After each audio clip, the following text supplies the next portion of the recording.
Welcome to Stock Issues of Policy Advocacy, Part 5, Cost Benefit. This is the fifth in the six-part series. Hopefully you've already watched the overview, learned about ill, blame, cure. This will focus on the cost benefit, as you can see from the costs and benefits on the two sides of the scale over there. And then when you're done with this, make sure to watch number 6, how we use the stock issues to effectively organize a public policy advocacy speech. Cost and benefit are the two different sides of the same issue.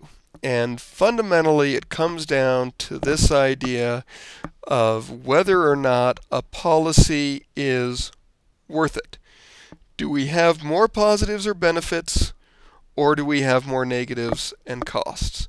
And I'm sure this is a fairly simple thing. This is the sort of decision making that we go through very often in all aspects of life, but it becomes particularly important in public policy advocacy, so hopefully we can analyze it a bit more, and we can also talk about some techniques that you can use as a policy advocate to highlight the positives, decrease the negatives, and convince your audience that on balance, your policy is a good deal and worth it.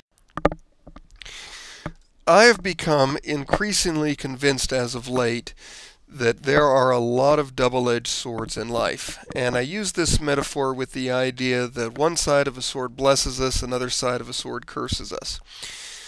That just about any policy that anyone could advocate has its good points and it has its bad points.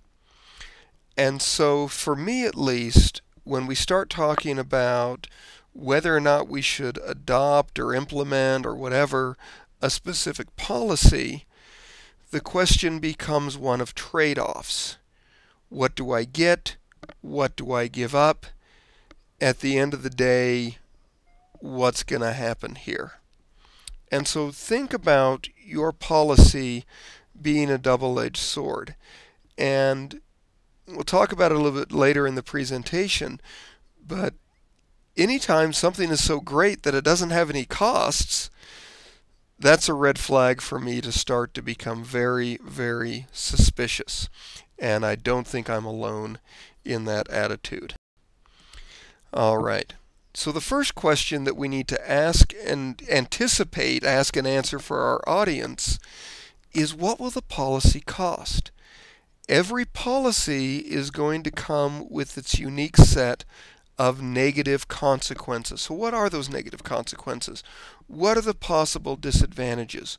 What do we have to give up? And I say we because anytime we adopt a public policy as a society, right, whether it's a university policy or a state policy or a national law, whatever it is, there are things about that that are disadvantages and things that we are going to need to give up.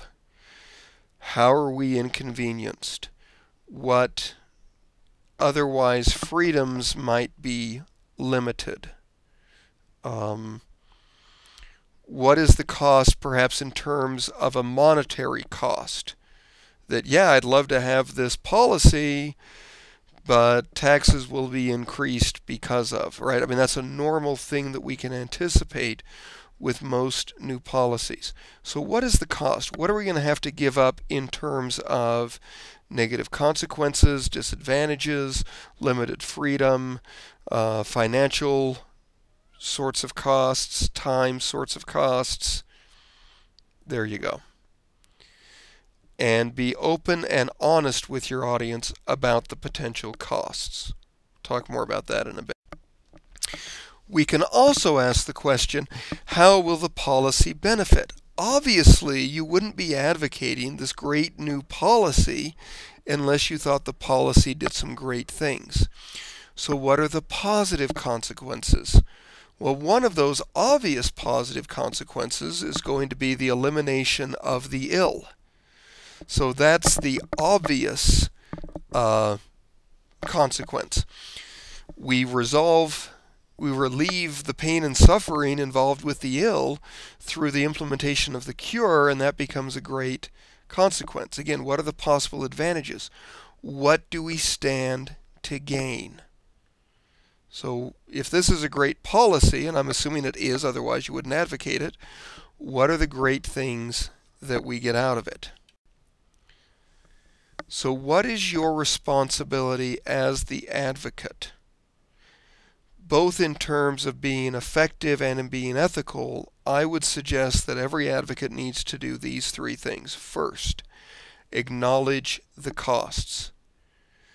If you pretend that the policy doesn't have any costs, that's a red flag for me and many audience members to say, what are you hiding?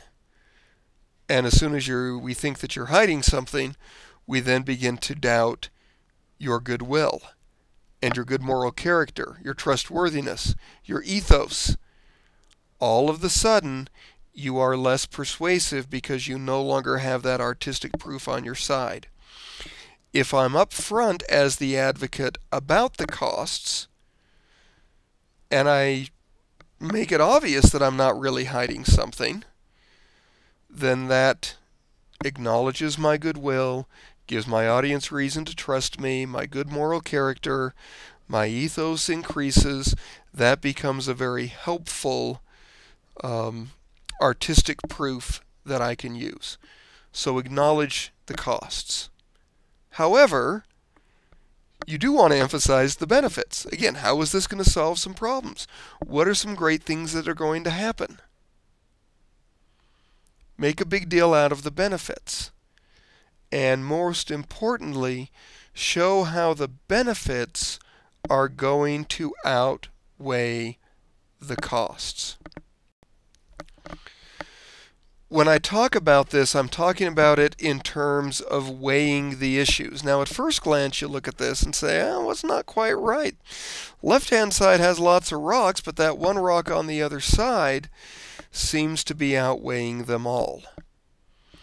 And that's what you need to do. You need to help your audience understand that what we stand to gain is greater than what we stand to lose.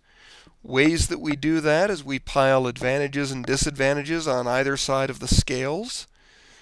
Another thing that we do, which is probably why this photo is working in the way that it does, even though there's one advantage, maybe that's a really big advantage, right? That one little white rock is enough to outweigh everything else.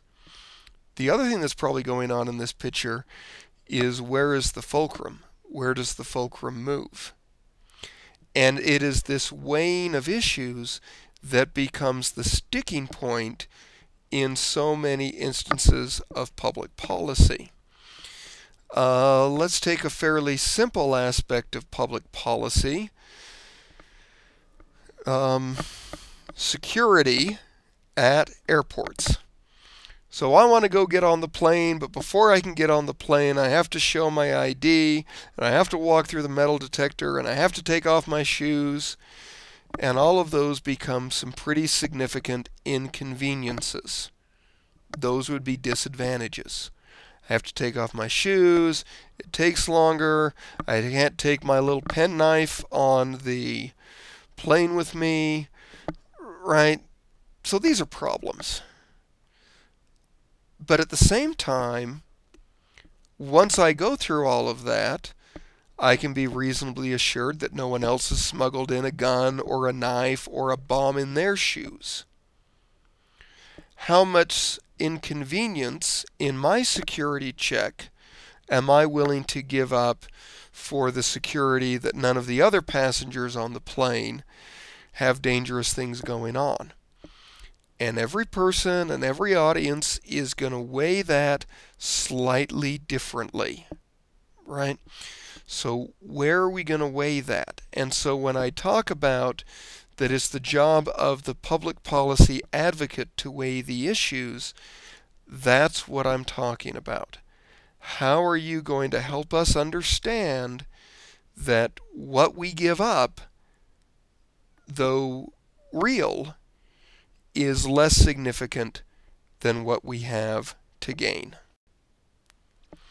Ultimately, your audience is going to have one of these two questions, if not both, and you need to be able to answer it for them. Is the policy worth it? In the same sense that when we go to the mall to buy a new pair of shoes, and it's a great looking pair of shoes, but we turn it over and we get some sticker shock, we have to ask ourselves, is it worth it? And if we're talking about buying shoes, buying a cheaper pair of shoes isn't necessarily worth it. They're going to be uncomfortable, they're going to wear out faster, don't look as good, right? There's a number of reasons why I might be willing to spend more money for a better shoe. And so you need to be able to answer that question. What are we giving up? What are we getting? And on balance, is it a good deal? And is the policy worth it? Hate to put in the phrase, but in many ways, the public policy advocate is also a salesperson for the public policy. You need to make the sale. Is this an expensive policy? Perhaps. In the long run, is it worth it? You need to make the case that it is.